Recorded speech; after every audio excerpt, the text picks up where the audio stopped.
পুলিশের বেতন যদি তোমায় পেতে হয় তাহলে এই ধরনের বেতনের অঙ্ক তোমায় করতে হবে। কি বলছে, এক ব্যক্তির বেতন পরপর দুবার যথাক্রমে 10% ও 20% কমলো এবং শেষবার 10% বেড়ে 9,900 টাকা হলো। ওই ব্যক্তির বেতন কত টাকা ছিল? ঠিক আছে। আচ্ছা, এই ধরনের অঙ্ক যে ট্রিক্স বলবো সেই ট্রিক্সের মাধ্যমে করবে। ঠিক আছে, কোনো দিন যে কোনো ডেটা থাকুক না কেন কোনো দিন তোমার সমস্যা হবে না এবং খুব দ্রুত হবে। ঠিক আছে, দেখো।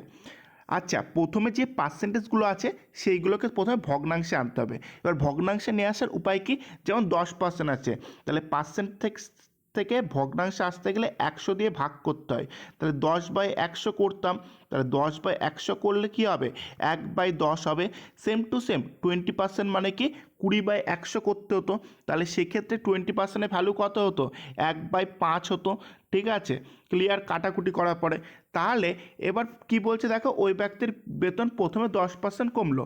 10% কমা মানে কি, বেতন যদি 10 টাকা ছিল, ঠিক আছে, 1 টাকা কমলো, 10 টাকায় 1 টাকা কমলো, তাহলে কি এখন বেতন 9 টাকা হলো। আবার কি বলছে, দ্বিতীয়বার 20% কমলো, তার মানে কি বেতন যদি 5 টাকা ছিল তাহলে 5 টাকায় 1 টাকা কমেছে, তাহলে এখন কত হয়েছে, 4 টাকা হয়েছে।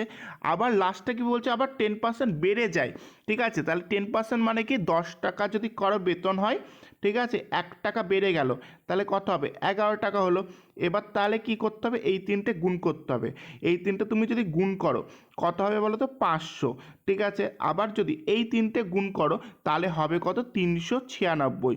ঠিক আছে।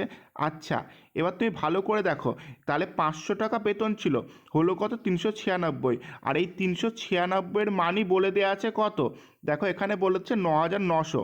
ঠিক আছে, তাহলে 396-এর মান হবে কত, 9,900। তাহলে লাস্টে কি চেয়েছে, সেই ব্যক্তির বেতন কত ছিল, তাহলে সেই ব্যক্তির বেতন কত ছিল ফার্স্টে, 500 টাকা। তাহলে এই 500-র মান তোমায় বের করতে হবে। ঠিক আছে, তাহলে এটা সিম্পল ছিল। তাহলে এবার তুমি যদি কাটাকুটি করো, ঠিক আছে, কাটাকুটি করলে দেখতে পাবে উত্তর হবে অপশন বি, মানে 125,000।